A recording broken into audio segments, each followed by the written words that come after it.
Well, here we are with Beth and Rue, and we are doing a different kind of tasting table today. We had a customer who brought us special mangoes from his Aunt Polly, and he describes them as being completely different from any other mango. And so, of course, it's very interesting to try something that's completely different. It certainly has a different shape. It's very flat top, and it's a very sort of round on the top, and then comes down to a point. There's different colors here. This one looks like it's a little purple on top. We've got different stages of ripeness, and so it's going to be fun. Here we have the trees providing a little spotlight for, Aunt Polly's mangoes, and so that's sort of fun too. And Beth, fortunately, even though she is really tired and hot from helping this morning, has decided she has enough energy to try mangoes. And Scott, who was here longer than I was this morning, is the cameraman. But we'll give him a taste also. But Rue is really the expert. Right? It's hard to know which one to cut into, but I am going to go with this one and see where that gets us. I'm excited. New mango. Yeah, and it feels a lot different from a lot of mangoes that I cut up. It seems firmer. There you go. Thank you.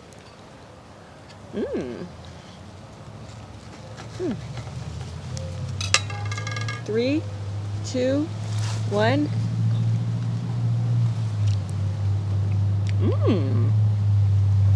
That is unique.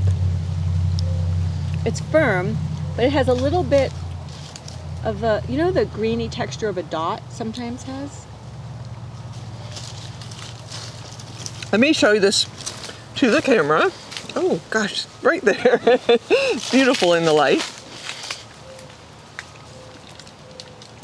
I am interested to try one that is less ripe to see what that's like. We've got a lot of different, as you probably have noticed over the years, the flavor differs from top to bottom. And I'm getting that toward the top of the fruit is a lot perkier. Oh, well, I got all of mangoes all over me. Perkier, huh? Yeah. Oh, yeah, you're right. Actually, I don't. That's the top. I don't care for it. I care for it. I like the bottom better. Okay. So, any flavors that reminds you of? No. Okay. Whatever. In a class by itself. I hardly had any mangoes last summer because we were housebound, and the season just started really. So there's some familiarity, but I can't decide what. It has a unique texture. There's something about, there's a certain greeniness that a dot has sometimes that is familiar, but the texture is completely different. This is firmer than almost any mango I've had, really. Yeah, I was picking up in one part of the slice a sort of a strawberry flavor. Did you taste that at all? No, but your palate's more refined. I think give him a taste. I can't get up because give camera guy, so that he doesn't faint from exhaustion. If he wants to be incognito, we can give him a new name or something. CG.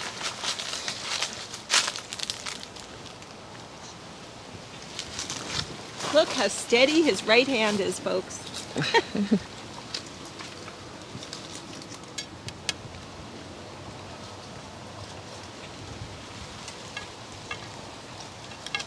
So I'm going to try this one that is greener on one side. One side is, let's see what the spotlight can do for it. It's green on one side and looks ripe on the other side, and just see how that, because this looks like it's going to be a little bit younger fruit than this one. And I mean, there are definitely some fruits that I can only eat at a certain level of ripeness. So it's, let me see. Oh my God. It's completely different.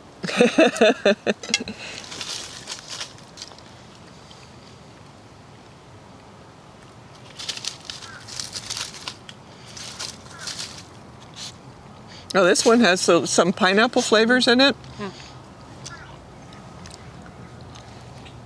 But even though I know it looks more underripe, doesn't it taste overripe to you? It sort of depends what part of the fruit you're tasting, right? By the skin Yeah. is now my favorite part.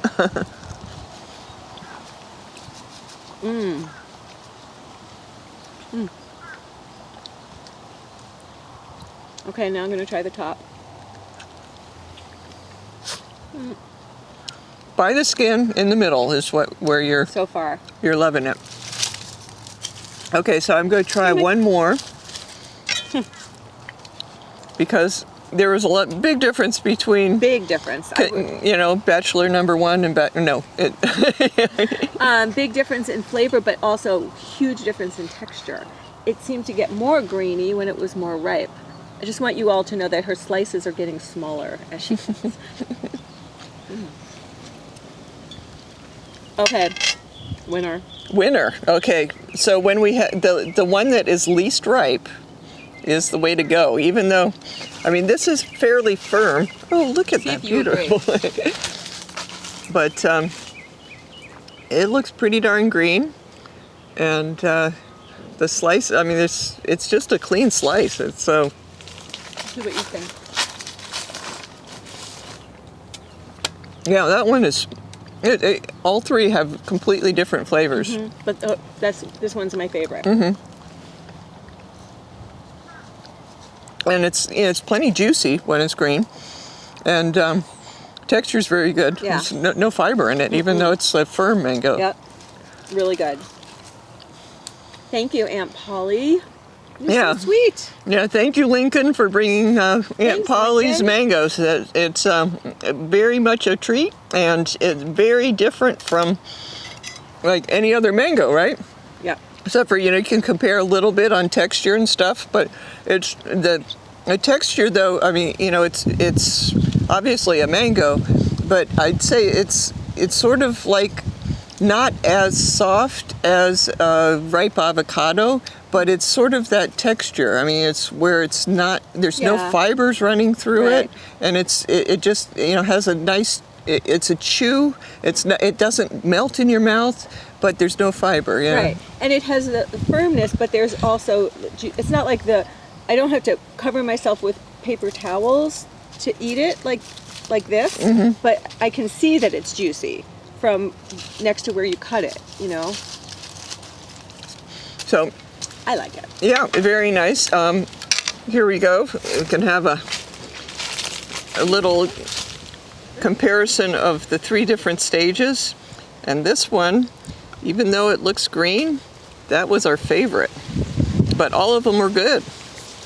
So it's really weird to have,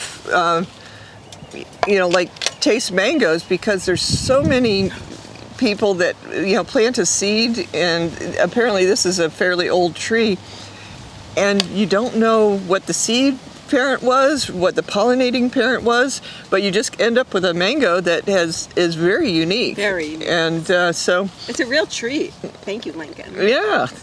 So anyway, that is our fun taste experience for maybe even this season. Complete unknown. And Rue says, bye, everybody. Yeah, you gotta wave. Soon.